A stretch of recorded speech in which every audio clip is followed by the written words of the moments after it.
할렐루야, 할렐루야. 대림절 첫 번째 주간 수요 찬양 예배, 우리 마음과 뜻과 정성을 다해서 하나님께 올려드리겠습니다. 다 같이 기도하겠습니다.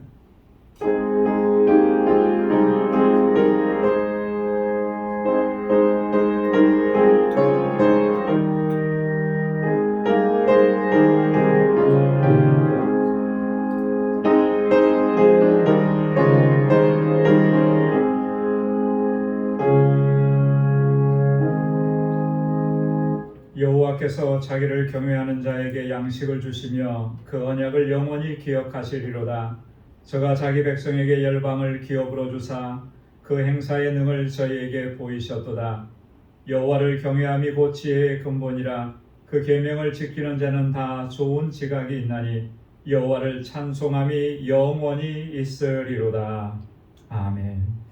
자비하시고 은혜가 풍성하신 여호와 하나님 아버지, 성의로 오늘까지 주님의 선하신 손길로 인도해 주시고 주님의 임재 가운데 살아갈 수 있도록 이끌어 주심을 감사합니다. 다시금 주님의 거룩하신 보좌 앞으로 불러주셔서 이처럼 하나님을 찬양하고 예배케 하심 또한 감사합니다. 우리 온 마음을 다하고 힘을 다하여 주님의 성호를 찬양하며 주의 이름을 높이게 하여 주옵소서. 우리 안에 여전히 있는 더러움과 악함과 추함을 주님 앞에 고백하오니 우리 주님의 보혈로 깨끗이 씻어주시고 정결하게 하여 주옵소서. 오늘도 드리는 이 예배가 하나님께서 받으시기에 합당한 예배가 되게 하시고 우리 가운데 임하셔서 주님의 평강으로 덧입혀 주옵소서. 예수님의 이름으로 기원하옵나이다. 아멘. 전능하사 천지를 만드신 하나님 아버지를 내가 믿사오며 그 외아들 우리 주 예수 그리스도를 믿사오니 이는 성령으로 잉태하사 동정녀 마리아에게 나시고 본디오 빌라도에게 고난을 받으사 십자가에 못 박혀 죽으시고 장사한 지 사흘 만에 죽은 자 가운데서 다시 살아나시며 하늘에 오르사 전능하신 하나님 우편에 앉아 계시다가 저리로서 산 자와 죽은 자를 심판하러 오시리라. 성령을 믿사오며 거룩한 공회와 성도가 서로 교통하는 것과 죄를 사하여 주시는 것과 몸이 다시 사는 것과 영원히 사는 것을 믿사옵나이다. 아멘. 찬양으로 하나님께 영광 돌리겠습니다. 목마른 사슴.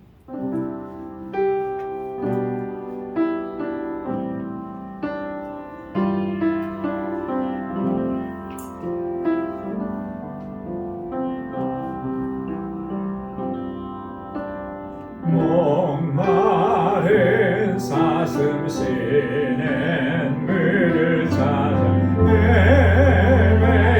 헤매이듯이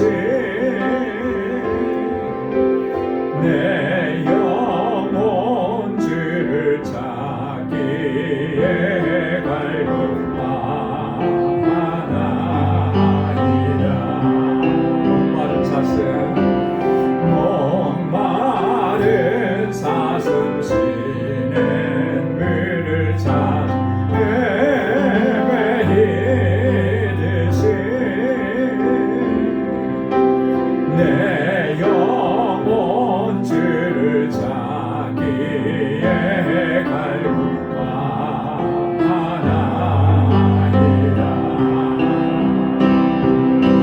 주님만이 나의 길, 나의 방패, 나의 장소망,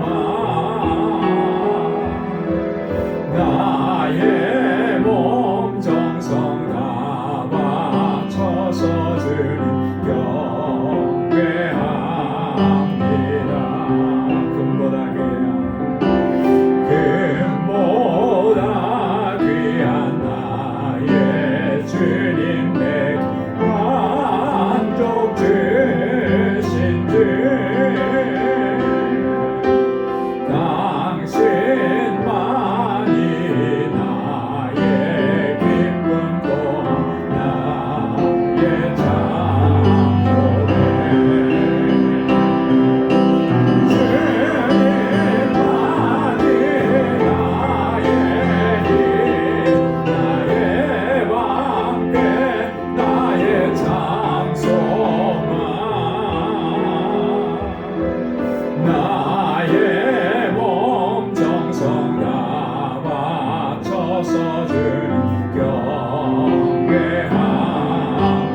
매우 귀중한 피로다.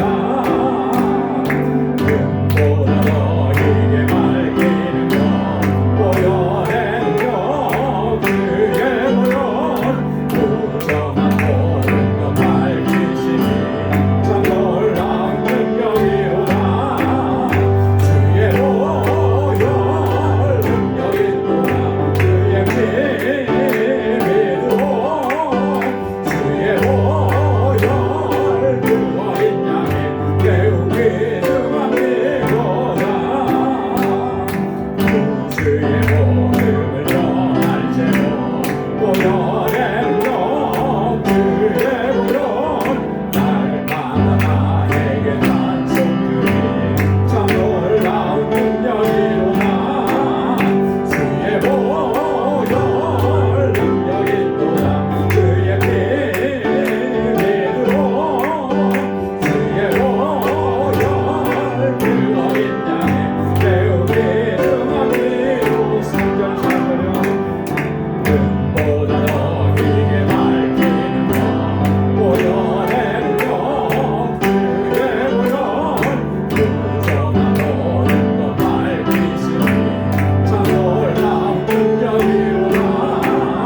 주의 보혈 능력이 또다. 주의 피 믿으로 주의 보혈 그 어린 양의 매우 귀중한 피로다. 주의 복음을 전할지로 보혈의 능력 주의 보혈 날마다 나에게 찬송주니 참 놀라운 능력이로다. 주의 보혈 능력이 또다. 주의 피 믿으로 주의 보혈 그 어린 양의 매우 귀중한 피로다. 아멘. 주 안에 있는 나에게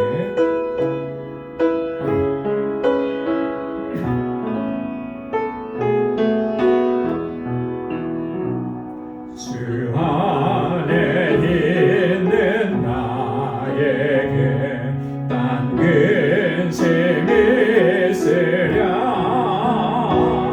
십자가 밑에 나가 내 짐을 풀었네. 주님을 찬송하면서 할렐루야 할렐루야 내 앞길 멀고 험해도 나 주님만 따라가리. 그 두려움이 변하여 내 기도 되었고 전날의 한숨 변하여 내 노래 되었네. 주님을 찬송하면서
내 앞길 멀고 험해도 나 주님만 따라가리. 주님을 찬송하면서 할렐루야 할렐루야. 내 앞길 멀고 험해도 나 주님만 따라가리.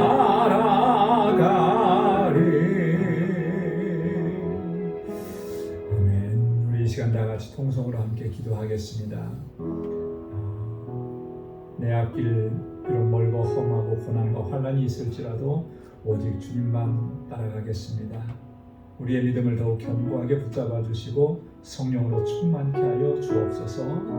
우리 교회를 위해서 기도해 주시고 또 세워주신 주의 귀한 청지기들을 위해서 기도해 주시고 또 우리 주일학교와 유스그룹과 EM을 위해서 기도해 주시고 또 우리 선교사님들을 위해서 니카라과 아이티, 멕시코 또 멕시코 알라메다 방주교회를 위해서 함께 기도해 주시기 바랍니다. 우리 환우들을 위해서 우리 교우들, 특별히 연로하신 어르신들, 추운 겨울인데 건강 하나님 지켜주시도록 또 우리 가정의 구원을 위해서 우리 자녀들을 위해서 함께 기도하고 개인의 기도 제목 이 시간 다 같이 통성으로 하나님 앞에 아뢰겠습니다. 거룩하신 아버지 하나님 참 감사합니다. 주님의 은혜와 사랑으로 저희들을 지켜주시고 늘 함께 하시고 인도해 주심을 감사합니다. 오늘도 믿음으로 살아내게 하시고 우리의 연약한 믿음을 굳건하게 붙잡아 주셔서 아버지 하나님의 놀라우신 은혜와 능력 안에서 아버지 하나님께 영광 돌리는 삶을 살아갈 수 있도록 인도해 주시니 감사합니다. 아버지 하나님 우리가 세상에서 어떠한 일을 만나도 아버지 결코 흔들리거나 넘어지거나 좌절하지 않게 하시고 소망의 주님을 바라보고 믿음으로 끝까지 잘 달려갈 수 있는 저희들 되게 하여 주옵소서. 우리 방주교회를 견고하게 세우시고 아버지 하나님 저희들을 통해서 이루고자 하시는 그 하나님의 뜻이 이루어지기를 소망합니다. 그 하나님의 뜻대로 행할 수 있는 우리 방주 공동체 믿음의 공동체가 되도록 인도하여 주옵소서. 특별히 아버지 하나님 우리 사랑하는 성도들을 한자리에 모이게 하셨습니다. 그리스도 안에서 하나가 되게 하셨습니다. 주님께로부터 받은 그 사랑으로 서로 섬길 수 있는 귀한 공동체가 되도록 인도하여 주옵소서. 아버지 하나님 특별히 아버지 하나님 사랑하는 주의 종들에게 능력과 권능을 더하시고 아버지께서 세우신 주의 신실한 청지기들에게 하나님 굳건한 믿음을 허락하여 주셔서 믿음으로 역사하는 주의 종들이 다 되게 하여 주옵소서. 아버지 하나님 이곳에서 자라나는 우리 어린 신령들 학생들 청장년들 우리의 사랑하는 자녀손들을 기억하여 주시사 저들이 정말 하나님 잘 경외하고 믿음으로 살고 이 세대 가운데 하나님의 귀한 일꾼들로 다 쓰임받게 하여 주시옵소서. 아버지 하나님 주님을 경외하는 마음이 저희 안에 있게 하시고 올곧게 아버지 하나님 주의 말씀 의지하여 살아가는 하나님의 귀한 백성들이 다 되게 하여 주옵소서.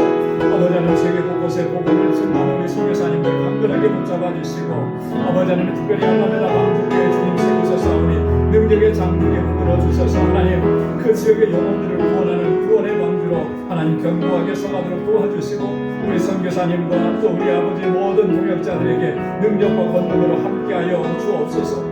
아버지 하나님 우리 사랑하는 권속들을 위해서 기도합니다. 저들의 연약함을 아시오니 주님의 강함으로 붙들어 주옵소서. 공고한 중에 주님 앞에 부르짖습니다. 하나님 그를 여겨 드려주시고 감찰하여 주시고 주님의 은혜를 더하여 주옵소서. 육신이 연약합니다. 주님 치료하여 주옵소서. 아버지 이 마음에 아버지 그 무거운 진이 있고 고통이 있습니다. 주님 안에서 참고만을 누릴 수 있도록 인도하여 주옵소서.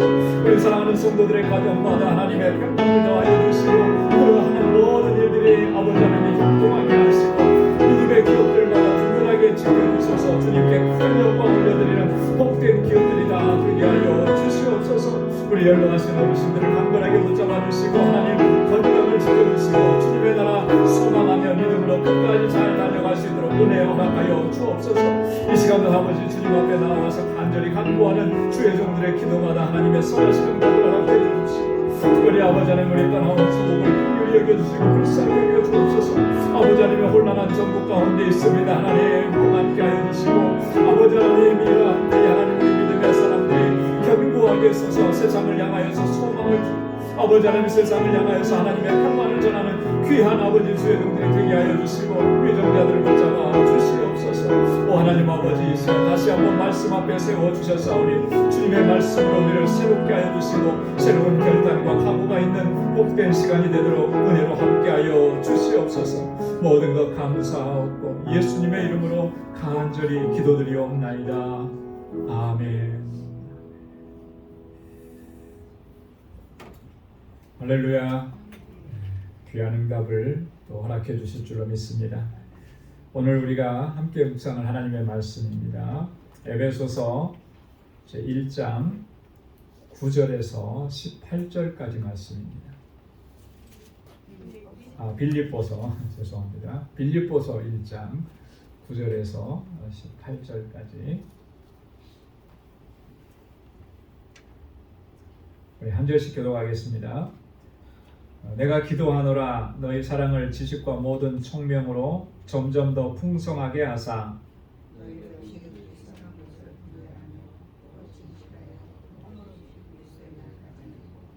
예수 그리스도로 말미암아 의의 열매가 가득하여 하나님의 영광과 찬송이 되게 하시기를 구하노라.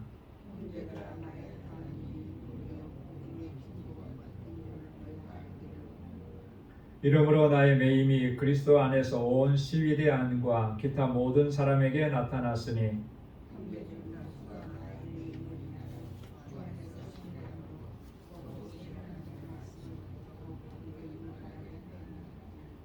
어떤 이들은 투기와 분쟁으로 어떤 이들은 착한 뜻으로 그리스도를 전파하나니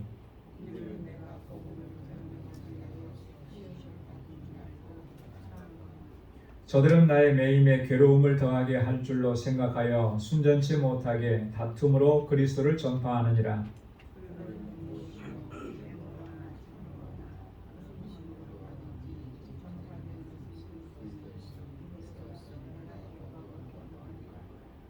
아멘.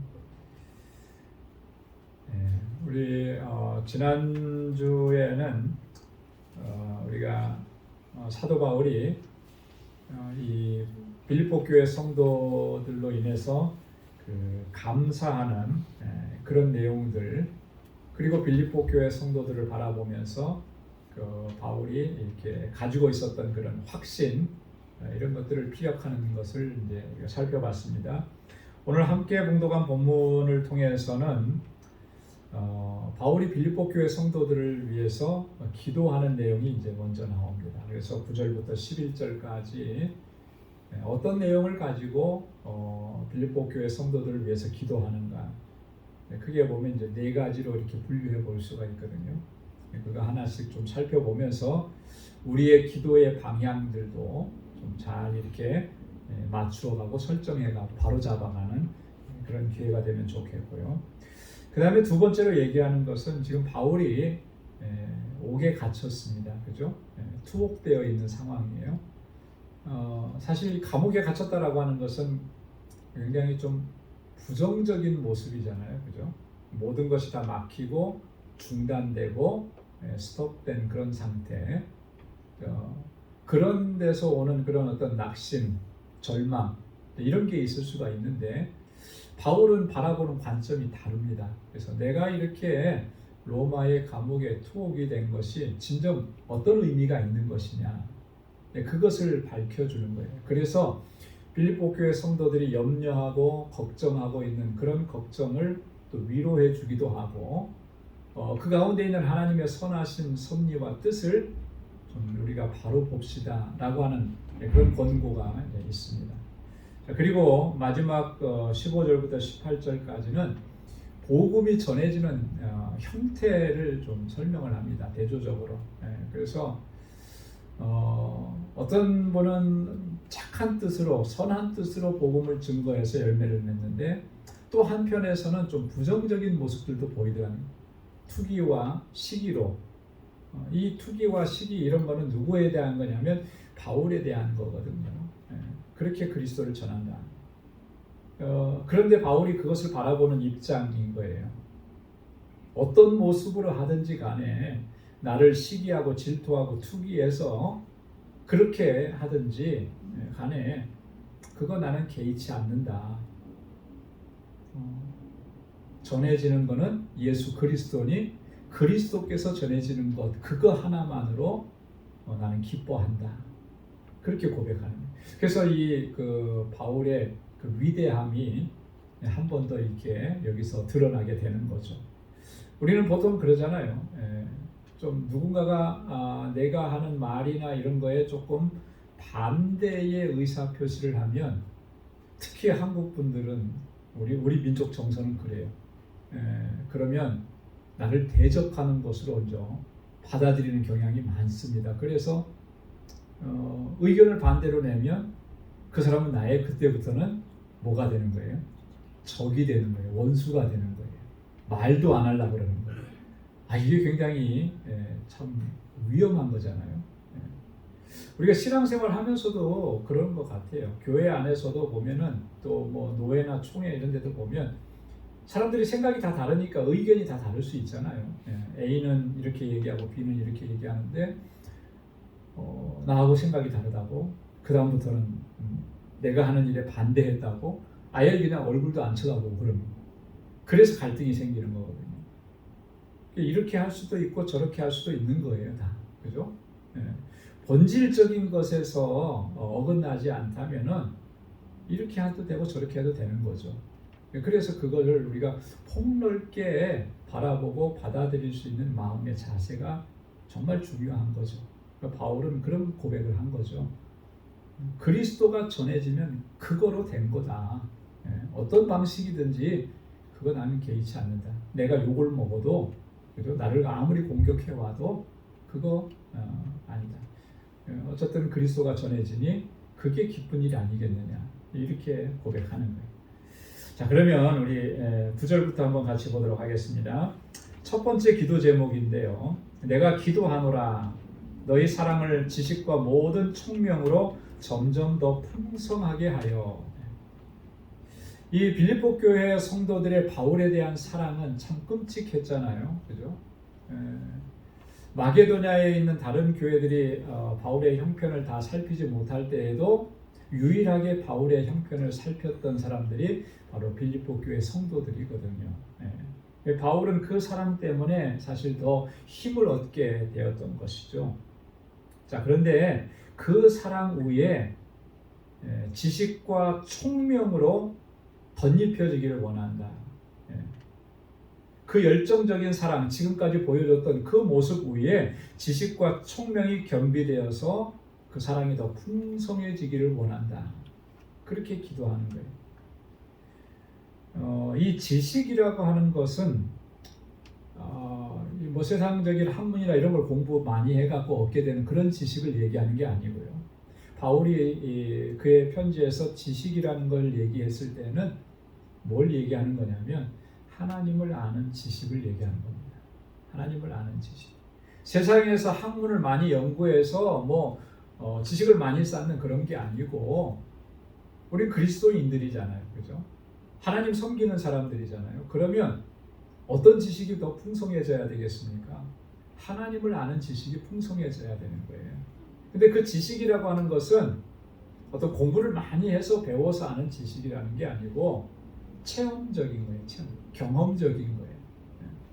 그러니까 다른 말로 얘기하면 하나님을 많이 경험하고 풍성하게 경험하는, 하나님의 능력과 하나님의 사랑과 하나님께서 행하신 그 놀라우신 역사들을 내 삶 속에서 경험하고 체험하는 거죠. 그게 더 풍성해지는 거예요. 여러분 어떻습니까? 하나님을 얼마만큼 우리가 경험하고 우리가 신앙생활을 합니까? 하나님의 위대하심을 우리가 얼마나 자주 경험을 합니까? 이 하나님을 경험하는 것은요, 다른 데 있지 않습니다. 하나님의 말씀에 순종하는 데 있어요. 그래서 우리가 하나님의 말씀에 순종하는 만큼 하나님을 경험할 수 있는, 우리가 하나님의 말씀을 순종하지 않으면 우리는 하나님을 경험할 수가 없어요.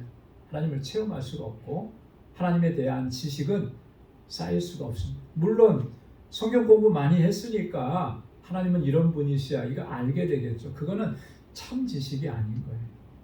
참 지식은 하나님의 말씀에 순종해서 그 순종한 대로 하나님께서 역사하시는 놀라운 역사들을 체험하면서 하나님은 이런 분이야 라고 고백할 수 있는 것, 그게 하나님에 대한 지식이죠. 그래서 이 사랑 위에 하나님에 대한 지식으로 더 충만해지고 총명으로 충만해진다. 이 총명이라고 하는 말은 분별력이라고 하는 거예요. 분별력. 여러분 사랑하되 분별력 있게 사랑을 해야 된다라고 하는 거잖아요. 여기서 말하는 이 분별력이라고 하는 것은 선악을 분별하고 도덕적인 결단을 내릴 수 있는 그런 힘, 이런 거예요. 여러분, 사랑한다고 해서 다 좋은 거 아니잖아요, 그죠? 악한 일을 행하는데 그것을 사랑한다?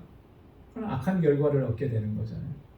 사랑이라고 하는 단어 자체는 좋은 거지만 그 대상이 뭐냐에 따라서 그 사랑은 악한 것이 될 수도 있는 거잖아요. 불의한 사람들도, 조폭들도 자기들끼리는 사랑하고 해요. 그죠? 그게 참 사랑인가요? 그렇지 않은 거예요.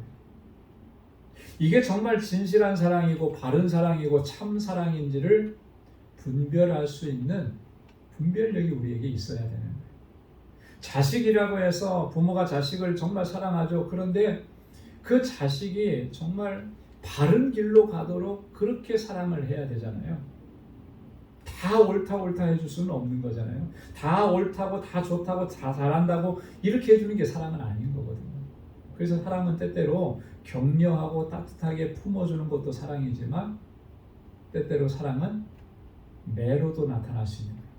그 잠언에서는 부모가 자녀에게 잘못된 부분들이 있을 때는 어떻게 하라고 그랬어요? 잘못한 거 있을 때에는 그 매질을 해서라도 바른 길을 가게 하는 게 그게 진짜 부모고 참 사랑이다. 잘못한 일이 있는데 그대로 놔둬버리면 어디 가겠습니까?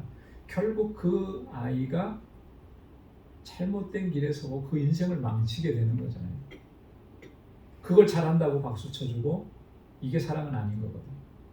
그러니까 사랑 위에 분별력이 있어요. 뭐가 선한지, 그죠? 뭐가 옳은 것인지. 그러니까 바울이 그 얘기를 하는 겁니다. 너희가 사랑이 풍성한데 이제는 그 위에 하나님에 대한 지식과 또 선과 악을 분별할 수 있는 분별력을 더해서 그 사랑이 점점 더 풍성해지기를 원한다. 그게 기도 제목입니다. 여러분, 저와 여러분들의 기도의 제목도 또 이와 같아야 할 줄로 믿습니다. 자, 두 번째로 10절에 보면 너희로 지극히 선한 것을 분별하며 또 진실하여 허물 없이 그리스도의 날까지 이르고. 지극히 선한 것을 분별하고 선한 것을 분별할 수 있어야 되는, 진실하고 허물이 없어서 그리스도의 날까지 이르러. 여러분, 이 지극히 선한 것이라고 하는 이 말은 선한 것 중에 가장 선한 것, 이런 의미를 담고 있는데요. 이게 뭐겠습니까? 뭐가 지극히 선한 것이겠습니까? 한마디로 얘기하면 하나님께서 선하게 여기시는 것, 그게 지극히 선한 것입니다. 그죠? 사람들이 일반적으로 이렇게 이게 좋은 것이 되더라, 이게 선한 것이 되더라, 이렇게 말하는 것이 선한 것이 아니고 하나님께서 선하게 여기시는 것. 하나님께서는 하나님의 말씀을 통해서 하나님께서 선하게 여기시는 것이 무엇인지를 아주 분명하게 우리에게 말씀을 해주셨잖아요. 그 중에 대표적인 게 미가서 6장 8절 말씀이죠. 우리 한번 같이 읽어볼까요? 다 같이요. 사람아, 주께서 선한 것이 무엇임을 내게 보이셨나니 여호와께서 내게 구하시는 것이 오직 공의를 행하며 인자를 사랑하며 겸손히 내 하나님과 함께 행하는 것이 아니냐. 아멘. 하나님께서 선한 것이 무엇인지를 보여주시지 않았느냐. 그거는 공의를 행하고 인자를 사랑하고 겸손히 하나님과 함께 행하는 것, 이게 하나님께서 보실 때 선하게 여기시는 일들이라는 거죠. 그래서 이 선한 것을 분별하고 그 선한 일을 힘써 행하는 거예요. 또 진실하여서 허물이 없이 그리스도의 날까지 이른다. 진실해야 된다. 여러분, 진실한다라고 하는 이 말의 원어적인 의미는 뭐냐면 이런 의미를 갖고 있어요. 진실하다라고 하는 것은 햇빛에 의해서 판단되어진다. 여러분, 뭐든지 그런 것 같아요. 그죠? 밝은 햇빛 아래 있어야 정확하게 분별할 수 있죠. 가끔 가다가 어떤 그 가게나 뭐 어떤 물건 파는 매장에 들어가면 일종의 착시 현상 같은 걸 좀 느끼더라고요. 착시 뭐냐면 저는 분명히 이 색깔을 검은색으로 봤는데 물건 파는 사람은 이거는 곤색이라는 거예요. 그런 경우 있잖아요, 그죠? 조명이 약간 다르면 이게 분별이 잘 안 되는 거예요. 아니 나는 검은색으로 보인다고. 근데 파는 사람이 더 잘 알겠죠. 물건 파는 사람. 그 나중에 그걸 밝은데 형광등 빛으로 가보면 색깔이 달라서 확실히 분별되는 그런 걸 얘기하는 거예요. 그래서 햇빛 아래서 분별해내고 정확하게 판단해내는 거, 이게 진실한 거라는 거죠. 자, 우리의 진실함이라는 것은 하나님 앞에서 다 드러나게 되어 있는 거예요. 그죠? 하나님께서는 그렇게 우리를 바라보시는 거예요. 진실하다라고 하는 말은 거짓이 없고 순수하고 성실하다라고 하는 그런 의미를 갖고 있는 것입니다. 그렇게 해서 허물이 없어서 그리스도의 날까지 이르기를 원합니다. 여기서 그리스도의 날은 언제를 가리키는 걸까요? 주님께서 다시 오시는, 재림하시는 그날까지. 여러분, 주님이 재림하시는 그날은 우리에게 있어서는 구원의 완성이 이루어지는 날입니다. 그죠? 구원의 완성이 있는 거예요. 세상을 심판하시고 예수 그리스도를 믿는 믿음의 사람들을 영광의 나라로 들어 올리시는 그날이거든요. 그날까지 우리가 지극히 선한 것을 분별하고 또 진실해서 허물이 없이 그렇게 이르기를 원합니다. 여러분, 우리가 그래야 되지 않겠습니까? 그죠? 진실함이라고 하는 것이 한순간에만 보여지고 나타나는 것이 아니라 우리의 삶 전체가 되어야 되는 것입니다. 일평생 가야 되는 것이잖아요. 허물 없는 삶이 어떤 한때에 내가 정말 감정적으로 격해지고 감동이 돼서 그때만 그런 것이 아니라 그게 일상적인 삶이 되어야 하는 것이죠. 그렇게 그리스도 안에서 하나님의 거룩한 백성답게 살고 그렇게 주님의 나라에 이를 때까지 가기를 원합니다. 이게 바울의 두 번째 기도입니다. 우리도 이런 기도 제목을 가지고 주님 앞에 진실하게 설 수 있기를 소망합니다. 자, 세 번째로는 11절 말씀에 예수 그리스도로 말미암아 의의 열매가 가득하여 하나님의 영광과 찬송이 되게 하시기를 구하노라. 여러분들의 삶 속에 의의 열매가 가득하기를 원합니다. 그래야만 하나님께 영광이 되고 하나님의 찬송이 될 수 있습니다. 라고 하는 그런 얘기예요. 의의 열매라는 것이 뭐겠습니까? 의의 열매. 우리는 다 예수 그리스도로 말미암아 어떤 존재가 되었냐면 의로운 존재가 되었어요. 그죠? 예수 그리스도로 말미암아 의롭다 하심을 얻은 그런 존재잖아요. 그런 존재로서 살아가면서 그의 삶에 나타나는 모든 삶의 모습들이에요. 신앙의 결과로 나타나는 우리들의 삶에 있어서 신앙적이고 윤리적이고 도덕적인 그런 모습들입니다. 이게 의의 열매라고 하는 거예요. 하나님의 은혜를 따라서 선을 행하는 그 삶을 가리키는 것이죠. 하나님과의 올바른 관계 안에서 맺혀지는 그 삶의 모든 열매들을 의의 열매라 그렇게 기록하는 것이죠. 특별히 갈라디아서 5장 22절 23절 말씀에 보면 바울은 이 의의 열매를 좀 다른 말로 설명을 하는데 뭐라고 얘기했냐면 성령의 열매라 이렇게 얘기를 했거든요. 우리 안에서 역사하시는 그 성령을 통해서 그의 삶 속에서 맺혀지는 열매들을 얘기하는 것입니다. 사랑과 희락과 화평, 오래 참음과 자비와 양선, 충성과 온유와 절제, 9가지 성령의 열매를 얘기하는 것인데 그리스도 안에 있는 사람들은 이러한 열매를 맺게 되어 있는 것입니다. 여러분, 사과나무를 심으면 이게 자라면은 뭘 맺게 돼요? 사과를 맺게 되는 거죠. 사과 열매. 사과나무 심었는데 배가 열리는 경우는 없어요. 그런 경우가 있다면 정말 세계가 뒤집어지고 식물학계에서는 난리가 나겠죠. 그죠? 그런 일은 절대 없는 거예요. 우리 그리스도인들이 그리스도 안에 있으면 그리스도로 말미암는 열매를 맺게 되어 있는 것입니다. 그게 의의 열매, 성령의 열매라고 하는 거예요. 그런데 과연 정말 우리가 그런 열매를 맺고 있느냐라고 하는 거예요. 그죠? 이런 열매들이 정말 풍성하냐는 거예요. 이게 기도 제목이어야 돼요. 사실. 바울이 빌립보 교회 성도들을 위해서 기도하잖아요. 여러분들이 의의 열매가 가득하기를 원합니다. 우리도 그렇게 기도해야죠. 내 삶 속에 예수 그리스도로 말미암아 의의 열매가, 성령의 열매가, 하나님 기뻐하시는 열매가 맺혀지기를 소망합니다. 늘 그렇게 기도하고 순종하고 나아가야 하는 것입니다. 예수 그리스도로 말미암아 그랬잖아요. 그리스도를 통해서, 그리스도의 복음을 통해서 이런 열매가 맺혀진다라고 하는 의미입니다.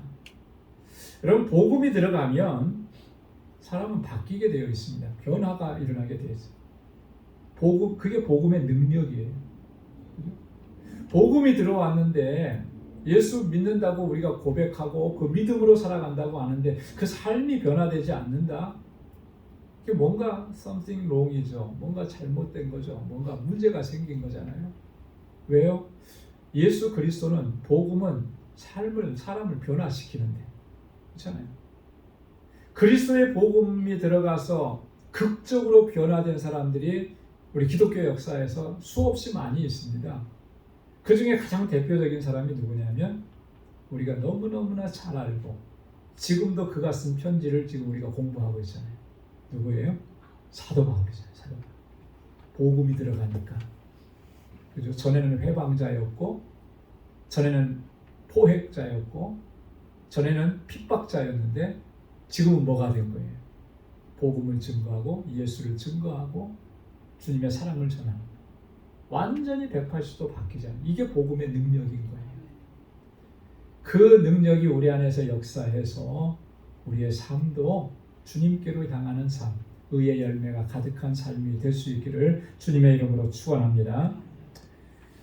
자, 그 다음에 12절부터 14절까지 말씀을 보면 바울이 자신이 투옥당한 것에 대한 그 의미를 설명을 합니다. 자, 12절에 보면 형제들아, 나의 당한 일이 도리어 복음의 진보가 된 줄을 너희가 알기를 원하노라. 자, 빌립보 교회 성도들이 바울이 투옥됐다는 이 사실 때문에 염려하고 근심하고 걱정했었는데, 여러분 걱정하지 마십시오. 여기는 하나님의 특별한 섭리가 있는데 그게 뭐냐면 복음의 진보가 된 것입니다. 복음의 진보가. 내가 지금 로마 감옥에 갇혀 있는 것 같지만 바울이 그렇게 얘기했어요. 디모데후서 2장 9절에 보면 하나님의 말씀은 매이지 않는다. 내가 내 몸은 갇혀 있어서 옴짝달싹하지 못할 수 있지만 하나님의 말씀은 묶이지 않는 거라는 거예요. 매이지 않는 거라는 거예요. 어디서든지 하나님의 말씀은 전해지는 거예요. 그 럼브란트 목사님, 아마 기억이 갑자기 생각나는 럼브란트 목사님이라는 분이 오래전에 그 나치 지하에서 감옥에 갇혀 있었던 때를 이렇게 그 가운데서 하나님의 역사하심을 경험하고 쓴 책이 있습니다. 하나님의 지하 운동이라는 책. 전에도 한번 제가 말씀드린 것 같은데요. 굉장히 오래된 그런 이야기인데, 하나님의 지하 운동이라는, 이게 뭐냐면은 이 목사님이 복음을 증거하다가 옥에 갇혔어요. 그러면서 사실 낙심하고 절망할 수밖에 없는 상황이어서 한동안 힘들었는데 하나님께서는 그 안에서도 복음을 증거하게 하시더라는 거예요. 우리는 상상이 안 되잖아요, 그렇죠? 나는 갇혀 있는데, 그런데 하나님께서 역사하시더라는 거예요. 근데 이미 성경에서 그걸 우리에게 보여주셨습니다. 누구를 통해서요? 사도 바울을 통해서. 그렇잖아요. 이 빌립보 교회 형성될 때 어떻게 했었습니까? 빌립보 감옥에 갇혔을 때 하나님 역사하시고 그 간수를 회개시키고 또 그의 식구들이 빌립보 교회를 설립하는데 중요한 역할을 하는 거예요. 이렇게 역사하시는 거예요. 지금 바울이 로마 감옥에 gat혀 있지만 나는 이게 갇힌 게 아니다. 나는 갇혀 있지만 복음은 갇힌 게 아니다. 오히려 복음의 진보가 이루어졌다. 이 진보라고 하는 말은요, 뭐예요? 앞으로 나아간다라고 하는 뜻이잖아요. 근데 이게 원래는 군대 용어라는 거예요. 군대. 보통의 이제 뭐 요즘도 마찬가지지만 전술적으로 전쟁이 일어나면 그냥 막 쳐들어가지 않습니다. 앞길을 갈 때 후발대가 갈 수 있도록 먼저 길을 열어주는 부대가 있어요. 그리고 뭐 평상시에도 산악지대나 이런 데 있으면 그 선발대 같은 이런 데가 있습니다. 먼저 길을 열어주는 거예요. 그 다음에 뒤에 이제 후진이 그 길을 따라서 들어가는 거죠. 그런 걸 얘기하는 거예요. 진보는 길을 터주는 거예요. 길을 열어주는 거예요. 후발대가 잘 통과할 수 있도록, 그래서 전쟁을 더 수월하게 승리로 이끌 수 있도록. 복음의 진보라고 하는 것은 그런 거예요. 이 복음이 잘 전해지도록, 이 복음이 잘 전파되도록 그런 역할을 하는 거예요. 지금 바울이 지금 자신이 투옥된 거는 그런 역할을 지금 하고 있다라고 하는 것을 이야기하는 거예요. 이 로마 지역에 아직도 그 수많은 구원받아야 될 그런 사람들이 살고 있는 이 땅에 주의 복음이 온전하게 잘 전해질 수 있게 하기 위해서 하나님께서는 그 진보를 이루기 위해서 나를 이곳에 세우신 것이다. 여러분 놀랍지 않습니까? 이 고백이. 우리가요 하나님의 선하심을 믿는다면 우리 안에서 나타나는 그런 어떤 정말 낙심할 수밖에 없는 그런 상황을 바라볼 때 인간적인 관점에서, 내 경험적인 관점에서, 사람들이 보는 관점에서 바라보지 말고 그 일을 통해서 이루시는 하나님의 관점을 통해서 그 일들을 바라봐요. 이 일을 하나님께서 어떻게 이끌어 가실 것인지, 이 일을 통해서 하나님께서 어떤 역사들을 이루시려고 하는지, 하나님의 계획과 목적이 있으니까 그 일이 허락된 거 아니겠습니까? 그죠? 나의 이 실패조차도 하나님께서 계획하신 뜻이 있단 말이죠. 하나님의 관점에서 바라보면 결코 낙심하거나 절망할 일이 아니라고 하는 것이죠. 하나님의 선하심을 이루시는 그런 하나님의 위대하심을 그 안에서 우리가 발견할 수가 있게 되는 거예요. 바울은 이미 그걸 발견했죠. 그래서 로마 감옥에 갇힌 거, 복음은 매이지 아니하고 복음의 진보가 되었다. 어떻게 진보가 되었느냐? 그 다음에 13절과 14절에 설명하는 것이 두 가지 예입니다. 자, 13절에 보면 이러므로 나의 매임이 그리스도 안에서 온 시위대 안과 기타 모든 사람에게 나타났으니, 자, 나의 매임이 그리스도 안에서 나타났다. 이게 뭐냐면 지금 나의 이 매여 있는 것이 그리스도로 말미암은 것입니다 라고 하는 그런 얘기예요. 바울이 내가 잘못해서, 내가 범죄해서 그래서 옥에 갇혀 있는 게 아니고 그리스도께서, 주님께서 역사하시는 거잖아요. 근데 그것이 알려진 거예요. 전해진 겁니다. 누구에게 전해졌다 그랬습니까? 온 시위대 안과. 자, 바울은 지금 가택연금 상태거든요. 사실은 가택연금이에요. 집에 있으면서 집 바깥으로 못 나가는 그런 상태. 자, 그러면 그 주변에 누가 둘러싸고 있겠습니까? 시위대가 둘러싸고 있는 거죠. 지키는 사람들이. 근데 그 사람들에게조차도 바울이 이렇게 감옥에 갇힌 거 자기 잘못으로 한 게 아니고 예수 그리스도로 말미암아 이게 옥에 갇혀 있다라고 하는 것이 알려졌다라고 하는 거예요. 그런 말은 다른 말로 얘기하면 저들도 복음 안에 들어와 있게 되었다라고 하는 그런 얘기잖아요. 그리고 기타 모든 사람에게 나타났다. 여기서 말하는 기타 모든 사람들은 바울을 접촉했던, 바울을 만났던 사람들입니다. 가택연금 상태니까 그래도 외부에서 방문 오는 사람들은 어렵지 않게 면회하고 만날 수가 있었어요. 그래서 많은 사람들을 만나기도 하고 그렇게 교제하고, 그런 사람들에게 예수 그리스도의 복음이 증거되었다라고 하는 거예요. 이게 복음의 진보가 된 첫 번째 사실을 얘기하는 거예요. 자, 그 다음에 이제 두 번째 사실은 14절 말씀에 있습니다. 자, 형제 중 다수가 나의 매임을 인하여 주 안에서 신뢰함으로 겁없이 하나님의 말씀을 더욱 담대히 말하게 되었느니라. 네. 자, 이제 형제들 가운데, 우리 믿음의 형제들 가운데 상당수가 나의 매임을 인해서 주님을 더욱 신뢰하게 되었다라고 하는 거죠. 내가 옥에 갇힌 이 사실 때문에 더 주님을 신뢰하게 되고 나아가서는 담대하게 하나님의 말씀을 증거하게 되었다. 이게 놀라운 일이죠. 바울이 복음을 전하다가 옥에 갇히면 낙심하고 절망해서 다 주저앉을 것 같은데 그러지 않고 하나님이 역사하신 건 뭐예요? 저들이 더 담대해졌다라고 하는 거예요. 왜 담대함을 얻을 수 있었을까요? 바울의 모습을 보고 그런 거죠. 그죠? 바울이 옥에 갇혀 있는 그런 상황이지만 바울은 결코 그것 때문에 낙심하고 절망하지 않았어요. 오히려 더 당당하고 더 담대하고 그런 모습을 보면서 많은 형제들이 위로를 얻고 힘을 얻고 용기를 얻는 거죠. 여러분 이 고난과 환난 중에도 믿음을 지키는 그런 성도들의 모습을 보면 다른 성도들이요 그 모습을 보면서 용기를 얻고 힘을 얻습니다. 그렇잖아요. 그래서 우리가 신앙 간증을 참 좋아하잖아요. 많이 듣고 요즘에 그 한국에서 방송에 많이 나오는 뭐죠? 새롭게 하소서. 그 주영훈 씨가 인도하는 거 새롭게 하소서 맞죠?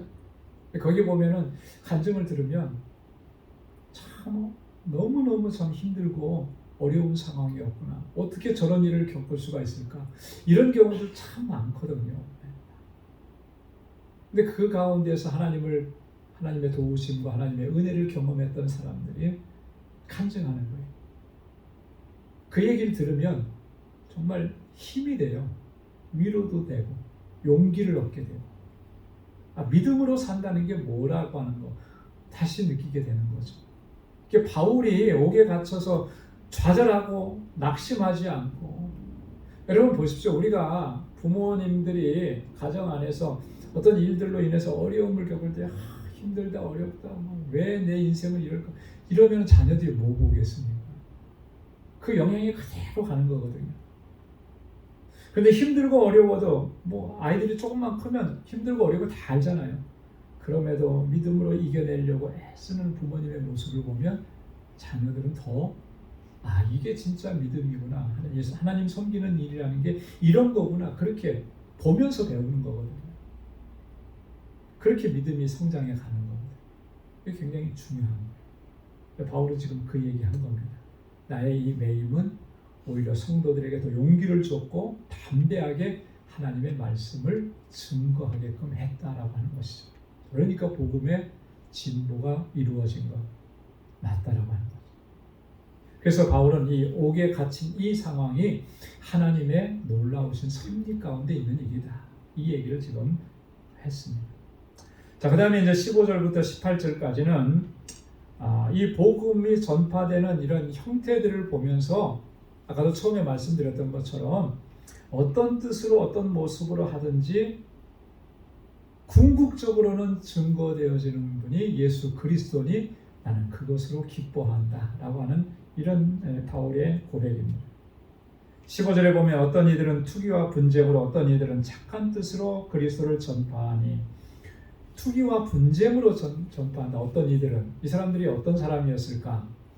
뭐 구체적으로 누군지는 잘 모르겠어요. 그죠? 명확하게 얘기를 하지 않았지만 한 가지 추측해 볼 수 있는 것은 그런 거예요. 항상 바울을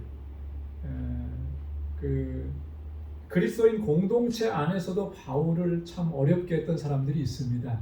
누가 그렇게 했냐면 유대 율법주의자들이 그렇게 했어요. 유대 율법주의적인 사고를 가지고 개종은 했고 기독교를 개종은 했지만 유대 율법주의적인 그런 사고를 그대로 가지고 있었던 사람들이 있었잖아요. 그래서 사도행전 15장에도 보면 예루살렘 1차 총회에서 그것 때문에 사실 논쟁이 많이 됐었죠. 이 유대인들이 뭐라고 얘기했어요? 이방인들도 예수 믿기로 했다면 그러면 저들도 율법을 지켜야 되고 할례를 행하는 것이 마땅하다. 이걸 자꾸 강조한 거예요. 베드로도 일어나서 야고보도 일어나서 그게 아니다 했죠.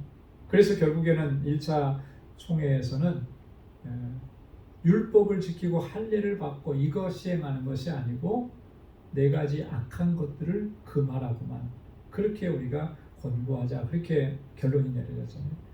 항상 바울이 복음을 전할 때 예수 그리스도를 믿음으로 말미암아 구원 얻습니다. 이 복음의 진리를 전하는데 이 유대주의자들은 그렇지 않은 거예요.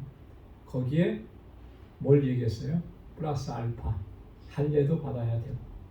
자, 그러니까 아마 이 투기와 분쟁으로 이렇게 했던 사람들은 아마 이런 유대 율법주의 그리스도인들이었을 것이다 라고 이제 추정을 해보죠. 예. 어떤 사람들은 착한 뜻으로 해요. 착한 뜻으로 했다라고 하는 것은 바울에게 호의를 가진 것이고 바울을 신뢰하고 또 바울을 존경하고 또 복음을 잘 받아들이고 그랬던 사람들이죠.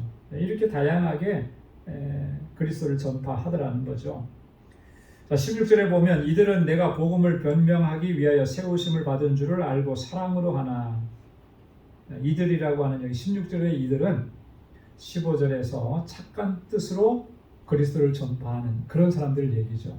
이 사람들은 복음을 변명하기 위해서 복음을 변증하기 위해서 하나님께서 나 바울을 세우셨다라고 하는 것을 인정하고 그리고 사랑으로서 복음을 증거한다라고 하는 그런 얘기예요. 자, 근데 17절에 보면 저들은 나의 매임에 괴로움을 더하게 할 줄로 생각하여 순전치 못하게 다툼으로 그리스도를 전파하니. 여기서 말하는 저들은 누구예요? 15절에서 얘기했던 투기와 분쟁으로 그리스도를 전파했던 이 사람들을 가리키는 거죠. 그 사람들이 어떻다는 거예요? 나는 매여 있는데 그 매임에 뭘 더해줘요? 괴로움을 더하는 거예요. 그죠? 바울이 싫은 거예요. 바울이 전하는 복음은 그게 바르지 않다라고 하는 거예요. 유대주의적인 관점에서. 그러면서 자꾸 그렇게 얘기하는 순전치 못하고 다툼으로 그리스도를 전파한다. 사실 굉장히 부정적인 그런 모습 아니겠습니까? 바울의 입장에서 볼 때 여러분 보십시오. 바울이 초창기 때 바울은 어떤 모습이었습니까? 여러분들이 기억하는 처음 초창기의 바울의 모습은 어떤 모습이었을까요? 온유한 사람이었을까요? 네, 그거는 이제 아직 회심 전에, 회심하고 나서 바울은요 굉장히 성격이 아주 딱 부러진 사람이었어요, 그죠? 그래서 어떤 분이 이제 바울과 바나바를 이렇게 좀 이렇게 구분해서 설명할 때 바울은 일 중심의 사람. 바울은 일 중심. 그러니까 근데 바나바는 사람 중심. 바나바는 사람을 세워주는 사람이죠, 그죠? 사실 바울도 바나바가 있었기 때문에 바울이 그렇게 세움을 입을 수 있었던 거거든요. 바나바는 사람 중심이에요. 어떻게 하든지 사람을 좀 잘 세우고 격려하고 위로하고 실패했어도 다시 한 번 더 용기를 줘서 하려고. 근데 바울은 그렇지 않았어요. 한 번 아니면 아닌 거예요. 딱 끊어버렸어요. 그렇죠? 1차 선교여행 때 마가 요한이 도중에 돌아가 버렸잖아요. 2차 선교여행 가면서 바나바가 데리고 가자 그랬더니 바울은 뭐라 그랬습니까? 안 된다 그랬어요. 안 돼. 이게 그냥 한 번, 두 번 안 된다고 한 게 아니고 이것 때문에 바나바하고 바울이 심하게 다투었다 그랬어요. 그래서 결국은 2차 선교여행은 따로따로 가게 되잖아요. 이 정도로 이 바나바가 강한 사람이에요. 바울이 강한 사람이었거든요. 자, 그랬던 바울인데, 자, 지금 18절 말씀해 보십시오. 그러면 무엇이냐? 외모로 하나 참으로 하나 무슨 방도로 하든지 전파되는 것은 그리스도니 이로써 내가 기뻐하고 또한 기뻐하리라. 처음에 바울의 모습하고는 이게 좀 비교가 안 돼, 상상이 안 되는 거예요. 그죠? 옛날에 바울, 초창기의 바울 같았으면 어떻게 했겠습니까? 투기와 분쟁으로 하는 사람들은 그냥 싹 다 쓸어버렸을 거예요. 복음은 그렇게 전하면 안 됩니다라고 탁 잘라내버렸을 거예요. 근데 그렇게 하지 않잖아요. 내가 투기를 당하고 내가 분쟁을 당하고 내가 욕을 먹고 내가 해를 입고 하는 거 다 괜찮다는 거예요. 나는 욕 먹어도 괜찮고 나는 비난을 받아도 괜찮고 그리스도께서 증거되시니 그것 때문에 나는 만족합니다.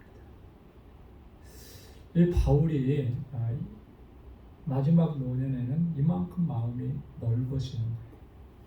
그래서 마가 요한도 처음에는 그렇게 딱 잘라서 내쳤지만 나중에 후대에 가서는 마가 요한을 내게로 데리고 오라. 나에게 유익하다. 나의 동역자다. 물론 마가 요한도 이제 신앙의 연륜이 쌓이고 경험이 많아지면서 조금 이렇게 많이 다듬어지고 견고해진 면도 있겠죠. 그거에 또 버금가게 바울의 마음도 넓어진 거예요. 부드러워진 거고 모든 것을 품을 수 있는 그런 단계까지 간 거죠. 이런 바울의 모습을 여기서 볼 수가 있는 것이죠. 이렇게 바울이 할 수 있었던 것은 자기 자신을 완전히 죽였기 때문에 그런 거죠. 나는 그리스도 안에서 죽은 거예요. 그렇죠? 십자가에 못 박혀서 죽은 겁니다. 내가 살아있으면 그렇게 할 수가 없죠. 내 의의가 살아있고 내 주장이 살아있고 내가 살아있으면 이렇게 못해요. 그러나 그리스도 안에서 십자가 안에서 나는 완전히 죽었기 때문에 그리스도만이 높여지고 주님만이 높여지는 그런 믿음의 고백을 가지고 사역을 감당할 수가 있었다. 여러분, 저와 여러분들이 주님 안에서 나를 온전히 죽이고 오직 그리스도 주님만이 살아서 역사하시고 영광 받으시는 그런 일들을 위해서 우리가 주님 앞에 서서 또 그렇게 주님의 일들을 감당해 나아가야 할 줄로 믿습니다. 바울이 오늘 고백한 이 고백이 저와 여러분들의 고백이 되고 또 바울이 빌립보 교회 성도들을 위해서 기도한 그 기도의 내용들이 저와 여러분들의 기도의 제목들이 되어서 어제보다 오늘이 또 오늘보다 내일이 주님께로 더 가까이 나아가는 그런 복된 삶이 될 수 있기를 주님의 이름으로 축원합니다. 기도하겠습니다. 하나님 아버지 감사합니다. 오늘도 이 저녁에 저희들을 사랑하시사 하나님의 귀한 말씀을 함께 묵상하고 상고할 수 있도록 은혜 주셔서 감사합니다. 주님께서 우리를 의롭다 여겨주셨고 하나님의 거룩한 백성으로 삼아주셨는데 그 거룩하게 하심에 합당하게 살아갈 수 있는 저희들 되게 하여 주옵소서. 우리의 삶 가운데에서 예수 그리스도로 말미암아 의의 열매가 풍성하게 맺혀지게 하시고 그래서 하나님의 영광과 찬송이 될 수 있도록 은혜를 허락하여 주옵소서. 우리 믿음의 여정 가운데 참 힘들고 어렵고 고통스러운 일들이 참 많습니다. 주님, 우리를 불쌍히 여겨주시고 능하신 발로 붙들어 주셔서 넉넉히 이겨내고 승리하게 인도하여 주옵소서. 이제는 우리 주 예수 그리스도의 무한하신 은혜와 하나님 아버지의 크고 놀라우신 사랑과 성령의 위로 교통 충만하심의 역사가 하나님의 거룩한 백성으로 살아가기로 결단하는 우리 방주의 모든 믿음의 권속들과 저들의 가정과 직장, 생업의 터전 위에 이제로부터 영원까지 함께 하시기를 간절히 축원하옵나이다. 아멘.